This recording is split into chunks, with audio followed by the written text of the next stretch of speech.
현지에서 여러분에게 성경을 읽어드리고 있는 백환승 목사입니다. 지난주 화요일에 저희가 사역 학교를 세운 부타성 안에 이렇게 불이 났습니다. 화재가 났는데요. 보시면 아시다시피 이렇게 들어가는 데까지 되게 어려움이 있고 또 거친 지역인데 앰뷸런스가 서둘러 갔다고 했는데 잘 안 됐나 봐요. 그래서 보시면 이렇게 아직도 말 타고 이러죠. 한 300가구가 손해를 봤다, 피해를 입었다는 얘기도 있고요. 800가구가 손해를 입었다는 이야기도 있습니다. 한참 더운 날씨고 밀추수가 끝난 이런 곳에 초가집 같은 것들이 많이 있는데 불이 번지면서 급격하게 번졌던 것 같습니다. 다 번져서 여기 다 탔네요, 여기. 여기도 나눠줘야 되는 거 아니야? 지금 현장의 모습 보고 계신데요. 이렇게 이제 다 타버려서 다 타버리고 아무 것들이 많이 없습니다. 이제 마을이 이렇게 띄엄띄엄 떨어져 있는 가옥들까지 다 이렇게 불이 지금 이제 저희가 이제 구호식품을 가지고 왔더니 많은 사람들이 와서 이렇게 지금 자기들 좀 달라고 지금 하는 그런 장면이죠. 이제 지붕 같은 게 다 타버리고 이제 뭐 아예 지푸라기로 되어 있던 곳은 이렇게 해서 아이들 임시로 그늘을 했고요. 양식들도 이렇게 다 타버려서 좀 여러 가지로 많이 고생을 하고 또 어려워하고 있는 상황입니다. 그래서 저희는 GBM 식품공장에서 생산되고 있는 그 구호식품을 가지고 갔어요. 가서 급한 대로 1300개 정도 500g짜리 1300개 정도를 마을 사람들에게 일단 나누어 주었고요. 이제 저희가 매주 음식을 좀 구호식품을 좀 가져다 줘서 급하게 어려움을 겪고 있는 분들을 좀 도와주려고 합니다. 낙타섬 지방이 이제 뭐 추수가 끝나고 이런 때여서 이렇게 좀 피해가 좀 크게 보입니다. 아직 정확한 상황들을 얼마나 피해가 있는지 확인은 안 되는데요. 정부에서 여러 가지로 애쓰면서 뭐 지원도 해주고 있다고 합니다. 저희가 또 열심히 또 복음을 전하고 사역을 하고 있는 지역에 이런 일들이 났기 때문에 저희가 구호식품과 이런 것을 통해서 사랑을 전하고 또 힘들어하는 분들에게 작은 도움이나마 드리려고 지금 하고 있습니다. 이제 영상 보시면 알겠지만 지금이 이제 42도, 43도 이렇게까지 올라가는 때예요. 그래서 태양열을 가지고 연결해갖고 뭐 이렇게 팬 정도 트는 분들도 있고 사람들도 있는데 지금 이제 완전 지붕이 없어져 버렸습니다. 없어져서 엄청 더운 날씨가 되었고 거기에 저렇게 텐트로 머물고 있는 사람들도 있습니다. 또 물론 뭐 외부의 어떤 다른 친척이나 인척들 집에 이제 의지해서 갈 수도 있겠지만 현지 상황을 저희가 직접 돌아본 결과로는 아직은 좀 여러 가지로 열악한 상황 가운데 있습니다. 일주일 정도 지났고요. 계속해서 구호 활동 음식들 나눠주고 또 우산 같은 걸 좀 달라 뭐 이런 얘기도 하더라고요. 아마 빗을 가릴 것들이 좀 필요한 것 같은데요. 저희도 아직은 구체적으로 뛰어들어서 사역을 하기보다는 저희가 현재로서 할 수 있는 것들 이렇게 돕고 있습니다. 앞으로 상황들이 좀 더 파악돼서 더 좀 많은 도움이 필요하게 된다면 또 이후에 또 구호 활동들을 할 생각인데요. 일단은 구호식품과 그다음에 여러 가지 방법들 좀 찾아보는 걸로 저희가 준비하고 있습니다. 같이 기도해 주시고요. 참 이 가난한 사람들이 힘든 사람들에게 이 더운 여름에 이 그늘도 없는 이런 상황이 된 것이 좀 많이 안타깝습니다. 그렇다고 섣불리 어떤 것을 약속해버리면 저희가 빚을 지는 상황이 될 수 있고요. 또 정부 차원에서도 각 가정당 이렇게 후원을 이렇게 지원을 해줬다고 하고 여러 가지 것들을 하고 있다고 얘기 나와서요. 저희가 어떤 것이 최적으로 돕는 건지 현재 있다 보니까 어려운 일 생겼다고 무조건 무언가를 약속하고 막 끌어다 대는 것이 꼭 유익하진 않더라고요. 오히려 더 많은 것을 요구하기도 하고 뭐 필요가 있어서 요구하는 건 좋지만 그것이 건강하지 않은 방식으로 발전할 수 있더라고요. 그래서 작은 거지만 할 수 있는 그것 지체하지 않고 하고요. 정말 심각한 피해나 뭔가 도움이 필요하거나 구체적으로 정부에서 완전 소외가 돼서 도움을 못 받는다라면 또 다른 방법으로 또 저희가 지원하고 또 도우려고 합니다. 우리가 어떤 목적을 갖기 이전에 우리가 이웃이잖아요. 저희가 학교도 그곳을 하고 있고 그렇기 때문에 가난한 이웃들을 돕는 마음으로 그 일들을 할 거고요. 학교 학생들이 교복 입고 이제 그 학교 수업 끝나고 가서 이렇게 구호식품도 나눠주고요. 이제 지금 좀 회의를 좀 할 예정입니다. 그래서 학교를 중심으로 혹은 학교 앞에 있는 교회를 중심으로 구호식품을 뭐 쿠폰 같은 걸 줘서 하지풀에 있는 생산되는 구호식품을 배급할 것인지 실질적인 더 필요가 있는지 이런 것들을 파악하면서 이웃들을 좀 도우려고 합니다. 같이 기도해 주시고요. 이런 일들이 생길 때마다 정말 지혜가 너무 많이 필요하다는 걸 느낍니다. 돈을 끌어다 댈 수는 뭐 되는 것도 쉬운 일이 아니지만 그냥 그렇게 하는 것이 유익하지 않을 수 있다는 거 배우면서요. 조심스럽게 그러나 우리가 할 수 있는 것 최선을 다해서 하려고 합니다. 날씨가 무척 덥습니다. 43도 이렇게 지나가면 벽도 없고 지붕도 없으면 말할 수 없이 고통스러운 상황이 될 텐데요. 하나님께서 우리에게 지혜를 주시고 도울 수 있는 길들을 여시도록 기도해 주시고요. 영상을 보셨으니까 또 느낌이 오실 거라고 생각합니다. 네, 저희가 잘 할 수 있도록 기도해 주시고요. 또 어려움을 당한 이웃들에게 하나님 은혜가 있기를 기도해 주십시오. 아직도 이 정확한 통계가 또 나오지 않아요. 사람들마다 얘기가 다 달라서 300가정으로 알고 왔는데 보니까 뭐 800가정이라고도 하고요. 보면 이제 초가집이 얼개설계 되어 있고 이런 것이라 이제 나무로 된 거나 그 지푸라기 된 건 다 타버려서 네, 이게 정확하게 얼만큼이다 이렇게 파악이 안 됩니다. 주민들 물어봐도 주민들도 얘기가 다 달라요. 그래서 어느 정도라도 정확한 통계와 이런 것들이 좀 나오는 것이 먼저인 것 같고요. 당장 급한 부분에서 우리에게 필요하고 도움을 줄 수 있는 것들은 도움을 주려고 합니다. 네, 같이 기도해 주시길 바라는 마음으로 영상을 공유했고요. 또 하나님 말씀 같이 나눠보도록 하겠습니다. 오늘 말씀은 요한복음 13장 1절부터 11절입니다. 또 요한복음 13장부터 17장까지는 이렇게 한 덩어리로 보면서 우리가 살펴볼 수 있습니다. 6월절 전야예요. 전야에 예수님께서 제자들과 있었던 일, 그 일이고요. 한편의 드라마 같이 참으로 아름답고 그 안에 갈등이 있고 또 슬픔이 있는, 배신이 있는 한편의 드라마입니다. 그래서 많은 분들이 마태복음 28장에 예수님 승천하시기 전에 28장 19절에 그 말씀, 대위임령 너희는 가서 아버지와 아들과 성령의 이름으로 세례를 주고, 이 말씀을 이제 예수님의 유언이다 라고 이렇게 이야기도 합니다. 틀리지 않은 이야기지만요. 좀 더 이제 엄밀하게 생각을 해보면 오늘 이제 시작하게 된 요한복음 13장 이하의 예수님의 말씀이 어떤 진정한 의미의 어떤 유언, 마지막으로 남기신 말이라고 할 수 있어요. 왜냐하면 그 다음날 돌아가실 것을 아시고 제자들을 모아놓고 마지막 당부를 하시는 장면입니다. 마치 자주 표현하는 건데 이제 죽기 전에 그 가족들에게 둘러싸여서 서로 잘해라 이렇게 하고 하는 것이 있고, 이렇게 돈이 많은 사람들 같은 경우에는 변호사를 대동해서 문서를 만들고 당부 이렇게 공증 같은 걸 받잖아요. 그래서 좀 몸과 마음이 좀 건강할 때 미리 자기의 뜻을 이렇게 정확하게 전달하기 위해서 이렇게 한 편의 그 글로 이렇게 정리하는 거, 그리고 공증받아서 나중에 이제 이렇게 발표하는. 그러니까 요한복음 13장부터 17장의 예수님의 말씀, 이것을 유언이라고 한다면 그런 의미의 유언인 거죠. 잘 보관되고 잘 정리된 예수님의 당부와 예수님의 마음이 바로 요한복음 13장과 17장 사이에 이야기 되어 있습니다. 그리고 오늘의 이야기를 시작하면서 성경은 아주 감동적인 말씀으로 시작을 하죠. 13장 1절을 보면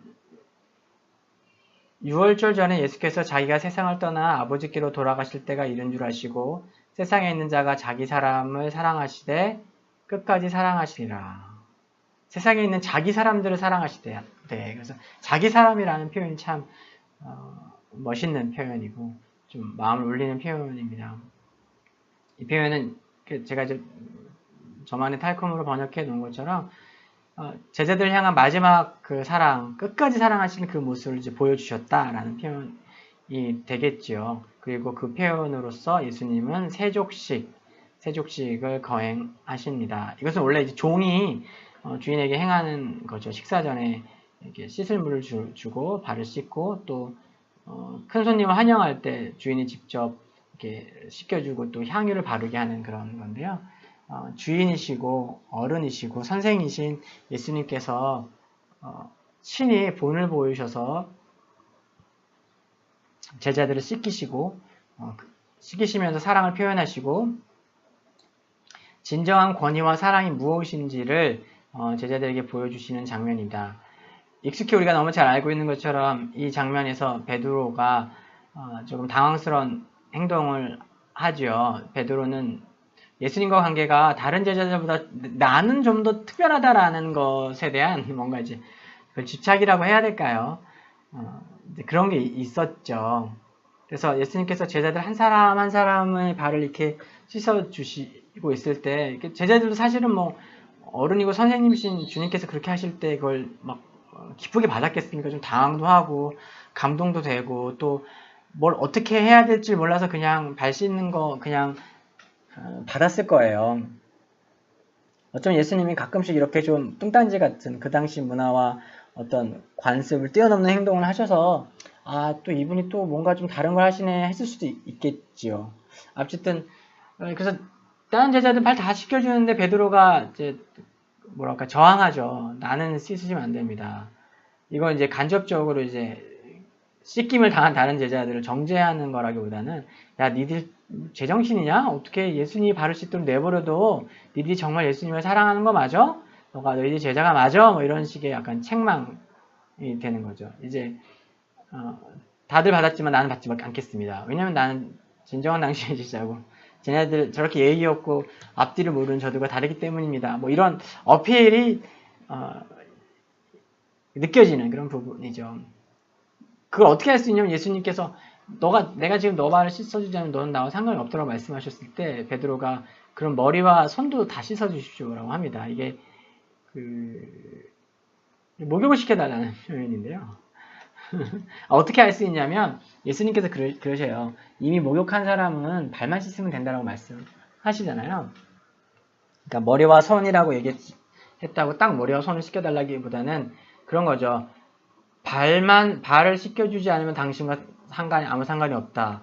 그러면은 이제 발을 씻겨달라고 해야 되잖아. 근데 다른 제자들은 다 발만 씻겨줬는데 베드로는 끝까지 다른 제자들이랑 똑같고 싶지 않고 그들보다 뭔가 특별하고 싶은 거예요. 예수님과 관계 가운데서 참 이렇게 열정을 가졌던 분입니다. 베드로 선생님은요.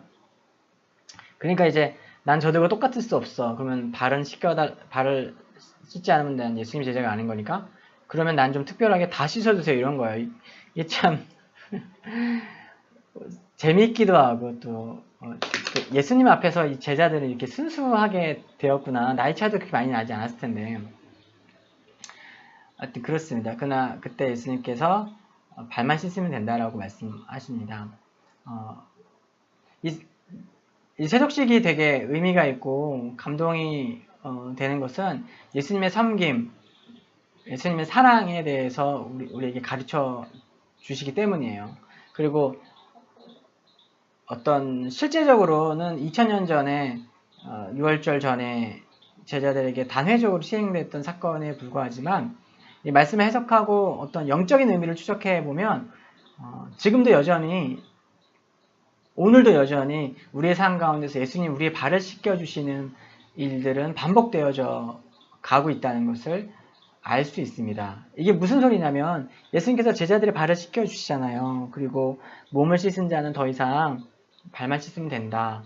거기서 몸을 씻는다는 것은 예수님을 영접한, 세례받은, 이제 구속된 받은 어떤 죄에 대해서 이제 의롭게 됨을 받은, 쉽게 얘기하면 복음을 영접한 자는 그것을 이제 몸을 씻는다, 정결하게 된다, 의롭게 된다라는 표현인 거죠.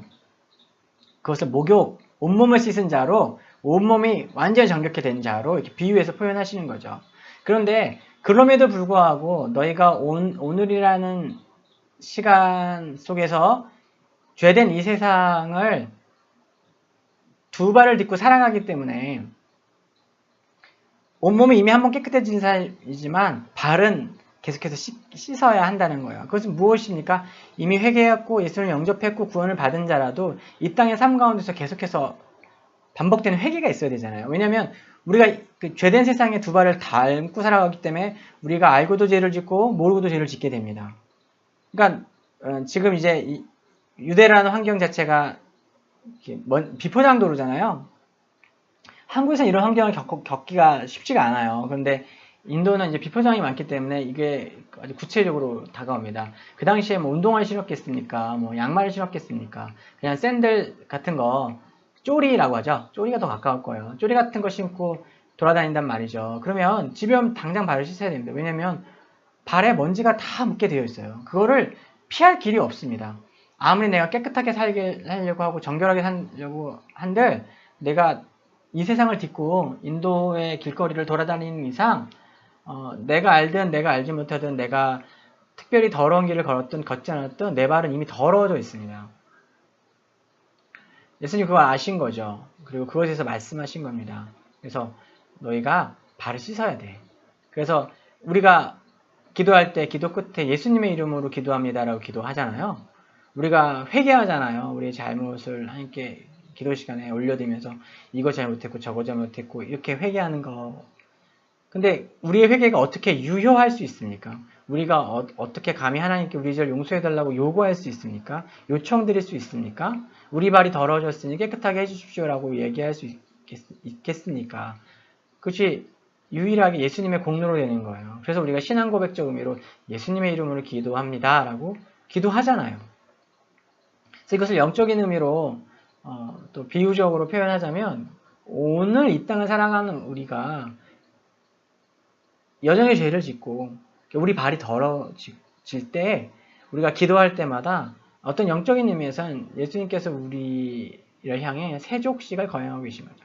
예수님 우리 발을 씻겨주실 때. 왜냐면 우리가 스스로 닦아봐야 우리 손으로 우리의 공로와 우리의 어떤 것을 닦아봐야 우리의 때가 우리의 죄가 씻겨지지가 않는 거예요. 우리가 우리의 이름으로 나의 이름으로 기도합니다. 혹은 내가 아는 누군가 어떤 사람 힘 있는 사람의 이름으로 기도한다고 한다라면 우리의 기도는 응답되어지지 않고 우리의 회개는 받아들여지지 않습니다. 우리가 어떻게 용서받습니까? 어떻게 회개의 확신, 죄사함의 확신을 우리가 가질 수 있습니까? 매일 우리가 알고 짓고 모르고 짓고 어쨌든 죄를 지으면서도 이 땅 가운데서 하나님의 은혜를 기대하면서 하나님께서 도우실 것들을 기대하면서 살아가고 용서하실 것을 기대하며 살아갈 수 있습니까? 그것은 주님께서 우리를 용서해 주시고 우리의 발을 씻겨 주셨기 때문입니다. 이 말씀을 이렇게 보면서 다시 한번 내가 이제까지 주를 위해 산다고 이야기하고 주께 헌신했다고 이야기를 했지만 여전히 그리스도의 은혜로 그리스도의 도우심으로 나는 살아가고 있다는 사실이 제 마음속에 다시 한번 새로워졌습니다. 여전히 하나님 주님께서 종과 같이 나를 섬기고 계시구나. 그러니까 나는 내가 주님을 섬기고 있다라고 계속 생각하고 때로 그런 생각에 스스로의 삶에 스스로에 감격하기도 하지만 실제로는 영적으로는 아니 어쩌면 실제적으로는 내가 주님을 섬기고 있는 것이잖아요. 여전히 주님께서 종의 모습으로 나를 섬기고 계신 거구나. 내가 그 은혜로 또 오늘 하루를 사는구나 라는 그런 생각을 하고 또 스스로의 모습을 이렇게 돌아보는 시간이 되었습니다. 사랑하는 여러분,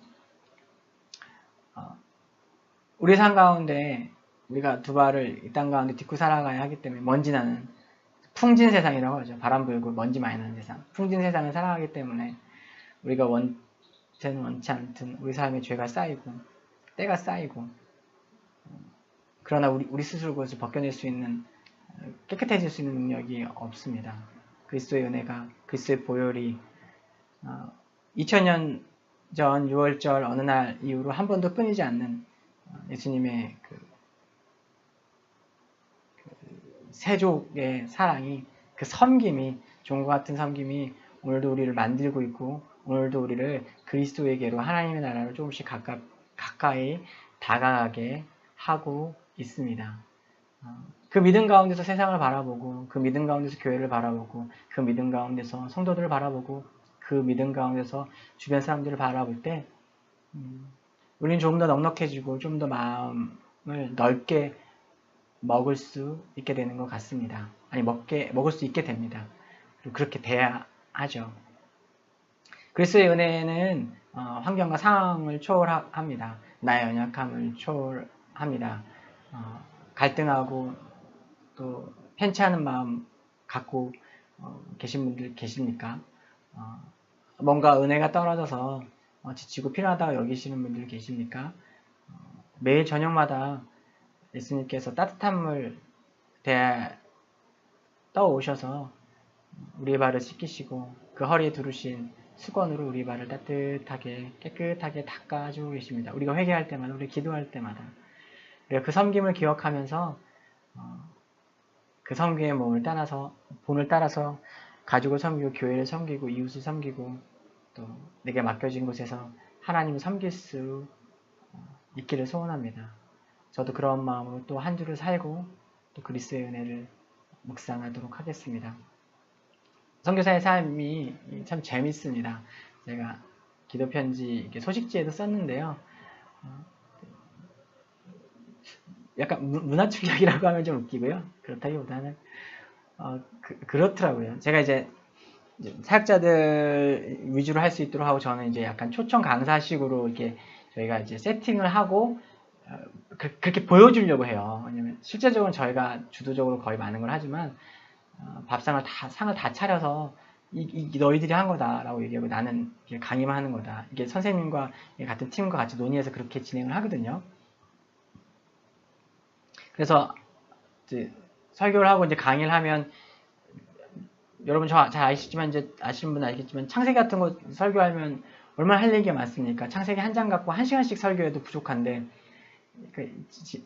어제 같은 경우 1장부터 11장까지 하려니까 이게 거의 못했죠. 그냥 할 수 있는 거 제일 중요하다고 생각하는 3장 정도만 좀 얘기했는데 1시간 40분, 44분 정도를 강의를 한 거예요.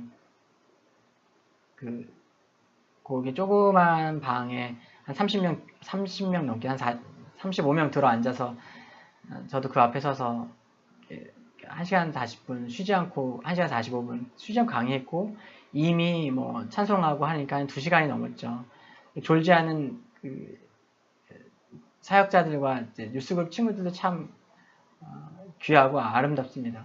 아무튼 그러고 나서 소그룹 모임을 하잖아요. 소그룹 모임 하는데 이제 차키 들고 이제 제가 이제 간식 사러 가는 거예요. 간식 사러 가갖고 이제 근데 그러면서 이렇게 약간 문화 충격이라고 해야 될까요? 뭔가 이거 뭔가 좀 다른데 하는 생각하게 됐죠. 일반적으로 이제 그렇게 강의를 하고 나면 이제 대접을 받잖아요. 뭐 식사 대접을 받거나 음료 대접을 받거나 이런데 그게 아니라 이제 저희가 안 하고 한국인들이 이제 외국 섬기러 온 팀들이 안 하면 우리 현지 사역자나 유스그룹의 누군가가 소그룹을 못하고 먹을 걸 사러 가야 되는 거예요. 그러니까 어떻게 합니까? 이거 저희가 가는 거죠. 저희가 저만 애쓰고 수고하는 거 아닙니다. 저희 같이 있는 정선생님과 또 선생님들 다 같이 이렇게 또 같이 듣고 또 호응해주고 또 소그룹 하는 동안 음료수 세팅하고 사모사랑 이제 미ठा이 하나씩 이렇게 주는 거예요. 이제 멀리서까지 오고 막 더운데 거기 있고 또 하면은 좀 단계 먹을 게 들어가야 되잖아요. 또 멀리까지 또 다시 가야 되는데. 근데 그걸 하면서 이게 선교사가 된다는 게 이런 거구나. 그래서 어떤 의미에서 강의를 막 하는 것보다 그렇게 강의를 하고 간식 사러 가는 게 더 새롭고 제 마음 가운데 은혜가 되고 묘한 기쁨이 있었습니다. 하나님께서 이렇게 부르셨습니다. 그 부르신 가운데서 살아가고 앞으로도 계속 그렇게 하기 소원하는 좀 마음이 있습니다. 연차가 쌓이고 뭐 이렇게 하면서 저는 선배 선교사님들이 또 여기서 계셨던 분들이 그렇게 하시는 걸 보기 때문에 더 그렇게 할 수 있는 것 같아요. 참 감사하다는 마음이 제 안에 들었고요. 이제 2년차 되는데 이렇게 한 걸음 더 또 부르심으로 다가가고 있구나. 내 존재가 조금 티끌만큼이지만 변하고 있구나. 변해가는구나 하는 생각 했습니다. 네, 말씀은 짧게 했는데 또 사설이 길었습니다. 아무튼 같이 기도해 주시고 초반부에 보셨던 영상 보시고 이제 낙타섬 위해서 기도해 주시고 이걸 통해서 또 학교를 중심으로 학생들 교복 입은 학생들 이렇게 해갖고 또 구호 식품 이런 거 섬기려고 합니다. 또 같이 결정을 하게 되면 어떤 특별한 구호나 이런 프로젝트를 진행하게 되면 또 기도하면서 진행할 예정이고요. 또 이것을 통해서 하나님의 백성들이 세상을 섬긴다는 것들이 이 지역 사람들에게 좀 보여줬으면 좋겠고요. 하나님이 영광을 받으시고 또 그것을 통해서 구원받는 백성들이 생겨나기를 고통스럽고 어려운 삶에 문제가 생겼는데 그것이 오히려 생명으로 바뀌는 그런 은혜로운 사건이 될 수 있도록 하나님께서 복을 주시고 인도하시고 축복하시도록 같이 기도해 주십시오. 다음 주에도 요한복음 말씀을 찾아뵙겠습니다.